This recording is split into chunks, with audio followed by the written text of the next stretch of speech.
ঝিনাইদহে গ্রীষ্মকালীন মহড়া পরিদর্শনে সেনাপ্রধান। এক নজর দেখতে মানুষের ভিড়। বাংলার আকাশে যখন সেনাবাহিনীর আধুনিক যুদ্ধ হেলিকপ্টারের গর্জন শোনা যায়, তখন প্রতিটি দেশপ্রেমিক নাগরিকের হৃদয়ে জেগে ওঠে পরম নির্ভরতার এক সুর। ঠিক এমন এক বিরচিত দৃশ্যের সাক্ষী হয়ে থাকলো ঝিনাইদহের কালীগঞ্জ।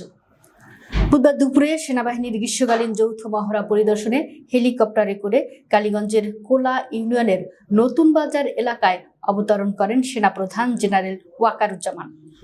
অকুতোভয় সেনা প্রধানকে এক নজর দেখার জন্য মহড়া স্থলের চারপাশে আজ জড়ো হয়েছিল শত শত উৎসুক জনতা।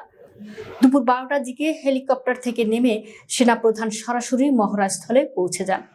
সেখানে তিনি সেনাবাহিনীর অত্যাধুনিক রণকৌশল এবং সামগ্রিক প্রস্তুতির মহড়া সশরীরে প্রত্যক্ষ করেন।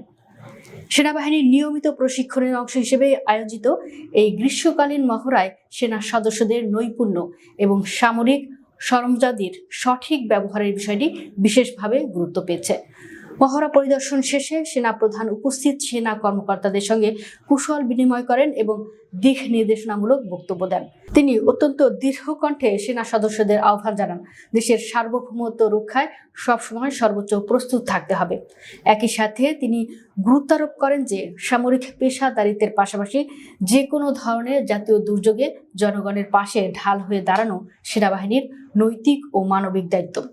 সেনা প্রধানকে স্বাগত জানাতে মহড়াস্থলে উপস্থিত ছিলেন ঝিনাইদহের জেলা প্রশাসক আব্দুল্লাহ আল নোমান, জেলা পুলিশ সুপার আশিস বিন হাসান এবং কালীগঞ্জ উপজেলা নির্বাহী কর্মকর্তা রেজাউনা নাহিদ সহ সামরিক ও বেসামরিক প্রশাসনের উচ্চ পদস্থ কর্মকর্তারা। তাদের এই উপস্থিতি প্রমাণ করে যে দেশের প্রয়োজনে সামরিক ও বেসামরিক প্রশাসন আজ একযোগে কাজ করতে বদ্ধপরিকর। ঝিনাইদহের এই গ্রীষ্মকালীন মহড়া আজ প্রমাণ করলো আমাদের সেনাবাহিনী শুধু আধুনিক সমরাষ্ট্রে বলিয়ান নয়, বরং তারা দেশের মাটি ও মানুষের সাথেও গভীরভাবে যুক্ত। সেনা প্রধানের এই পরিদর্শন ও সাধারণ মানুষের স্বতঃস্ফূর্ত উপস্থিতি প্রমাণ করে বাংলাদেশ সেনাবাহিনী আজ দেশের প্রতিটি মানুষের আস্থার এক অনন্য ও অবিচল প্রতীক।